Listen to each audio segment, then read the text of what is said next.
Hai Sobat Kom, di mana saja Anda berada. Kembali lagi bersama kami di YouTube channel Dinas Komunikasi dan Informatika Kabupaten Maluku Tengah.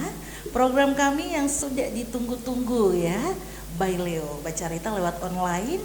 Dan hari ini untuk edisi spesial hari ini, saya Delvi bersama dengan Pak Frans Latuni. Beliau adalah Kepala Stasiun Meteorologi Amahai Maluku Tengah. Oke, sebelum kita ada dalam perbincangan lebih lanjut, untuk Sobat Kom semuanya yang belum like YouTube kami, belum juga subscribe ya, penting itu share ya, untuk Sobat Kom di mana saja berada. Bagi teman-teman semua yang ingin terus mendapatkan informasi dari kami tentunya lewat podcast kami, tentunya tetap standby pada YouTube channel Dinas Kominfo Maluku Tengah, dan tentunya berbagai informasi menarik akan kami hadirkan untuk Anda.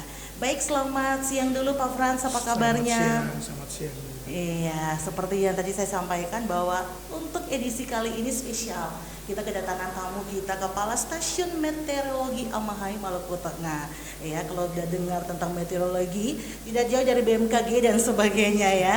Dan langsung Kepala Stasiunnya kami hadirkan di ruang podcast kami Kominfo YouTube channel hari ini. Baik Pak Frans, menyangkut dengan perkembangan ya, situasi yang kami hadapi tentunya di Maluku Tengah. Kami pengen tahu lebih luas seperti apa kira-kira untuk kondisi cuaca di saat ini. Boleh disampaikan? Ya, baik. Terima kasih, saya apresiasi sekali ya buat Kominfo karena memang ini hal yang penting karena ini bermanfaat sekali buat masyarakat. Betul sekali. Nah, baik. Saya mungkin memberikan sedikit tentang kondisi cuaca di Maluku Tengah. Maluku Tengah sebagaimana kita ketahui memang wilayahnya cukup luas. Iya, benar. Di mana dengan wilayah yang luas itu lebih luas juga lautnya daripada daratan. Iya. Nah, sehingga dengan kondisi ini membuat kondisi cuaca di Maluku Tengah itu sangat kompleks. Kenapa saya bilang begitu? Selain dia kompleks, dia juga ada punya keunikan Maluku Tengah dibandingkan dengan Maluku yang lainnya. Oh, iya. Nah, kalau di Maluku Tengah, kita lihat sendiri bahwa di Maluku Tengah itu khusus di Pulau Seram, itu ada di bagian selatan Pulau Seram, ada di utara Pulau Seram. Itu.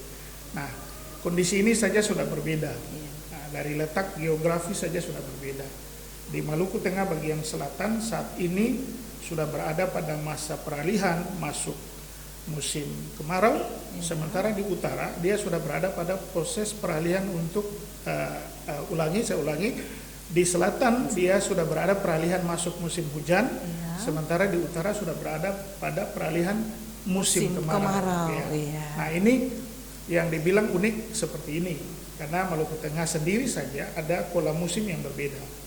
Nah, kondisi cuaca secara umum, baik Indonesia secara umum, itu memang sangat dipengaruhi oleh pergerakan semu matahari.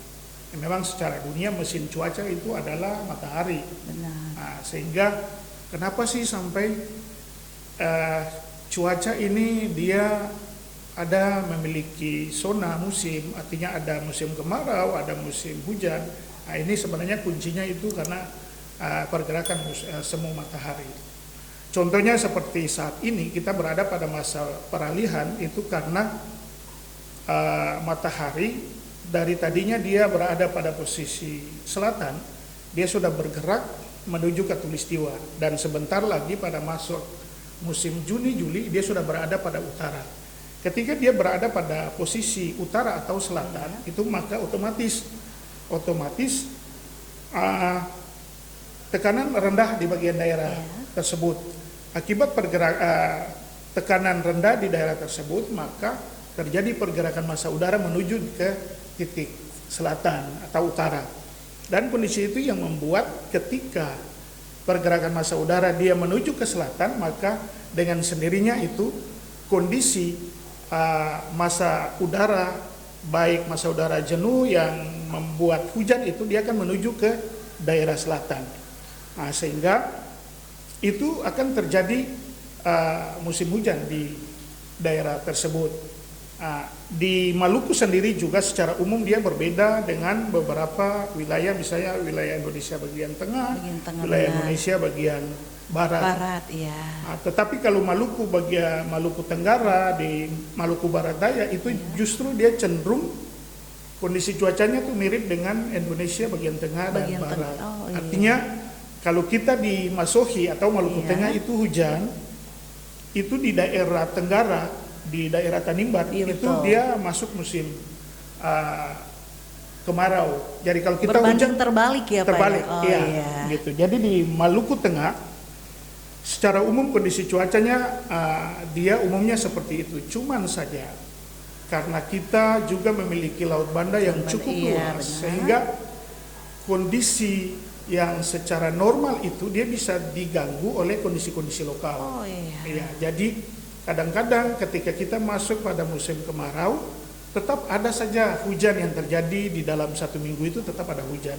Begitu sebaliknya, kalau ada hujan, Iya. tetap di dalam periode hujan itu tetap ada kemarau. Kemarau. Itu ada panas yang terjadi di dalam minggu-minggu itu. Nah, itu suatu keunikan juga, artinya secara khusus karena ada faktor-faktor lokal itu. Oh iya. Baik Ya. sekali Pak Frans. Bicara soal perakiraan cuaca ini yang apa yang menjadi suatu pemikiran kami masyarakat bahwa untuk dunia sekarang nih ya, untuk perkiraan cuaca itu kadang tidak tentu ya, Iya. menurut kami nih orang awam nih ya. Dan kemudian untuk saat ini kami lebih menyentil untuk bulan suci Ramadan ini ya, untuk seluruh masyarakat di Maluku Tengah khususnya, kira-kira intensitas seperti apa nih untuk presentasi perakiraan cuaca untuk bulan suci Ramadan yang sementara kita jalankan sama-sama nih, gimana Pak Frans? Baik, di bulan Ramadan ini, Iya. tepatnya dia berada di bulan Maret dan Iya. memasuki bulan Bulan April. April, Nah, iya. Kebetulan sekali berdasarkan data klimatologis kami, Iya, itu bulan-bulan ini adalah masa tahap transisi. transisi. Iya. Oh Nah, ya. di mana masa transisi atau dikenal oleh masyarakat umum yaitu Ya. pancaroba. Pancaroba Ya. ya, benar sekali. Ini kondisi ini sangat berpotensi untuk terjadi perubahan-perubahan cuaca yang signifikan. Oh, iya. Jadi bisa saja ketika cuacanya baik beberapa hari terakhir Iya. bisa tiba-tiba Berubah berubah, juga, ya, iya, berubah benar. secara signifikan. Signifikan. Itu karena kita berada pada masa transisi tadi, Iya. peralihan dari musim kemarau ke hujan. Iya. Nah, kondisi transisi ini kenapa sampai dia mengganggu kondisi cuaca seperti itu? Benar. Karena ada terjadi kondisi ketidakstabilan di atmosfer. Iya benar. Akibat karena kondisi perubahan pergerakan semu matahari ketika dia bergerak ke khatulistiwa, di situ terjadi variabel. Oh iya. Variabel dalam hal ini pergerakan massa udara itu dia mengalami pergerakannya Pergerakan, dia ya. variabel. Sehingga kondisi ini secara umum dengan kondisi labilitas udara yang Iya. ada, dia membuat kondisi cuaca itu juga tidak stabil. Tidak stabil. Iya. Iya, Pak Nah, Frans, ya. sehingga untuk kondisi cuaca di bulan Ramadan ini atau dalam bulan puasa ini Iya. memang perlu masyarakat juga harus antisipasi dalam hal Antisipasi, ini, betul. jangan terpicu dengan kondisi cuaca yang Benar sudah baik. sekali.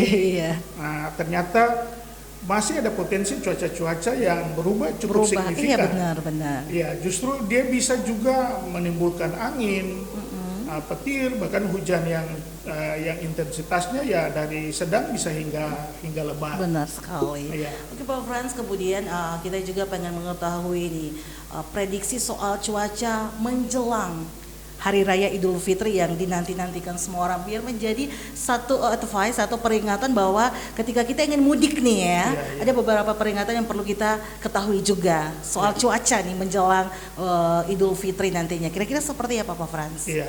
Baik, untuk menjelang Idul Fitri sebagaimana yang tadi saya sampaikan bahwa Maret April ini kita berada pada masa transisi kita lihat. Dan memang yang kondisi yang akan terjadi pada saat periode itu adalah cuaca yang memang sangat tidak menentu. Artinya yang seperti yang saya sudah sampaikan bahwa memang terkadang kita bisa mengalami kondisi cuaca yang baik, bisa juga terjadi perubahan yang signifikan. Dan kondisi ini bukan saja kondisi yang dia mempengaruhi kondisi cuaca di bagian daerah daratan, tapi juga di lautan, dalam hal ini gelombang laut. Apalagi persiapan-persiapan arus mudik. Ini penting sekali untuk masyarakat juga harus bisa memantau tentang perkembangan kondisi cuaca yang terjadi. Nah, karena memang ketika terjadi perubahan yang signifikan itu dia seiring. Artinya cuaca dia semakin memburuk, ada terjadi hujan yang cukup deras, petir dan angin itu disertai dengan gelombang.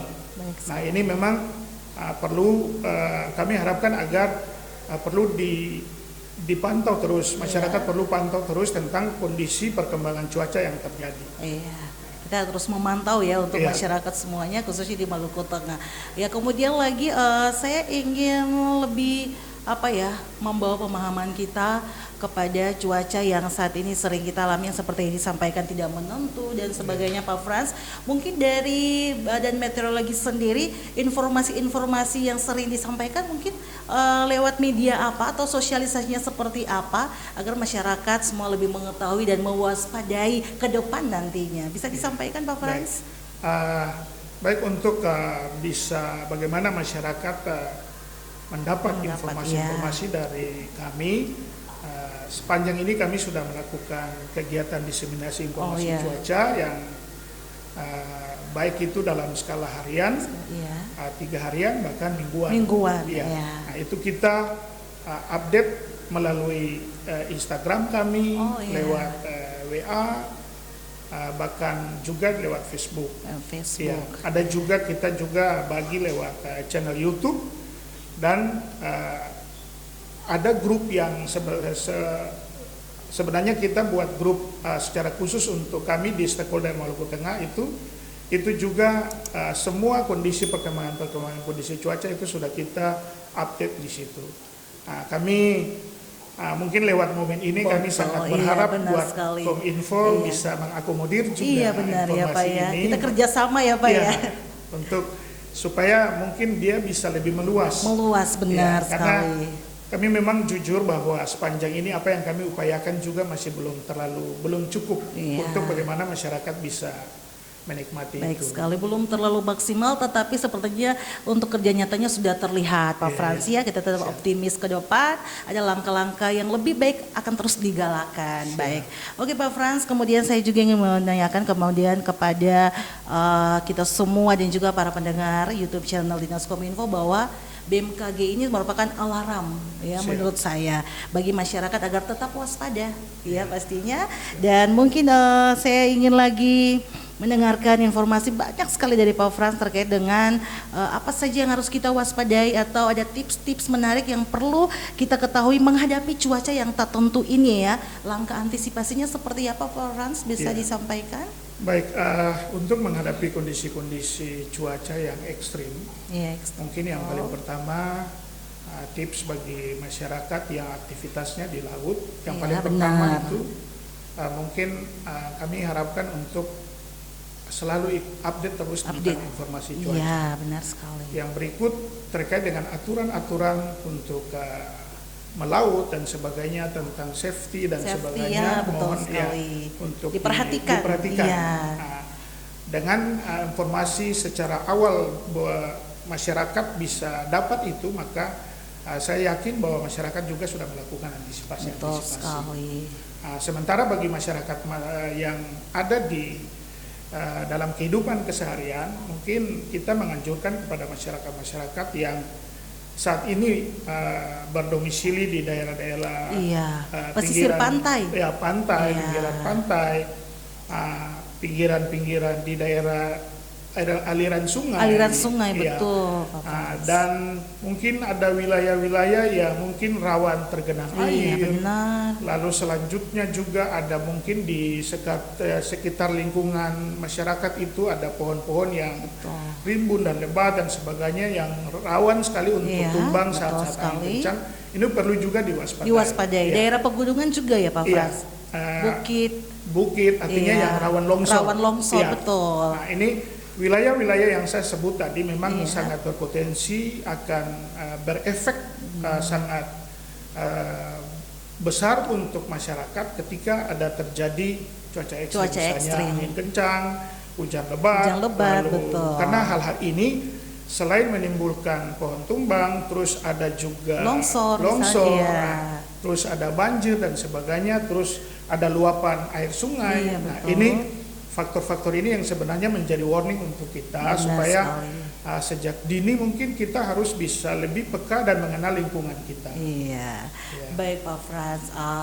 Mungkin nanti ke depan lagi kita akan undang lagi Pak Frans hadir di ruang podcast kami. Kita akan membahas lebih banyak lagi tentang cuaca-cuaca kita ke depan seperti apa ya, gambaran data-data dari meteorologi seperti apa ke depan nantinya. Untuk sesi kali ini kita sudah membahas luas dulu untuk cuaca di bulan suci Ramadan ini ya, perkiraan cuaca di Maluku Tengah sudah disampaikan jelas dari Pak Frans. Dan sebelum kita mengakhiri perbincangan kita untuk podcast YouTube channel Dinas Kominfo Maluku Tengah saat ini, ada closing statement yang ingin disampaikan Pak Frans bagi kami dan juga kepada Sobat Kom di mana saja berada, kami persilakan. Baik, mungkin untuk mengakhiri podcast kita di saat ini, mungkin hal yang paling penting bahwa saya mau sampaikan bahwa informasi cuaca ini sebenarnya bukan informasi milik kami. Iya, betul. Tapi ini sudah harus bisa menjadi milik semua lapisan masyarakat dari anak-anak usia dini sampai ke orang dewasa. Agar semua bisa terlatih dan siap, lebih khusus bisa menjadikan itu sebagai kebutuhan kita sehari-hari dalam rangka memitigasi diri dalam menghadapi kondisi-kondisi cuaca ekstrim. Bahkan juga ada kondisi-kondisi yang memang rawan terjadi, misalnya kayak gempa bumi dan tsunami. Mungkin itu yang bisa saya sampaikan. Baik sekali, luar biasa. Dan Sobat Kom di mana saja berada, demikian perbincangan kami dengan Kepala Stasiun Meteorologi Amahai Kabupaten Maluku Tengah. Saya sangat berharap semoga apa yang sudah disampaikan dan telah didengarkan bersama menjadi catatan penting bagi kita semua ke depan soal cuaca-cuaca kita di saat ini. Baik, untuk Sobat Kom di mana saja berada, jangan lupa untuk terus like ya, komen, subscribe, terpenting dan juga share YouTube channel kami Dinas Kominfo Kabupaten Maluku Tengah. Kita akan berjumpa di sesi-sesi berikutnya masih dalam program kesayangan kita by Leo, Bacarita lewat online. Saya Delvi dan Pak Frans. Sampai jumpa lagi di lain kesempatan.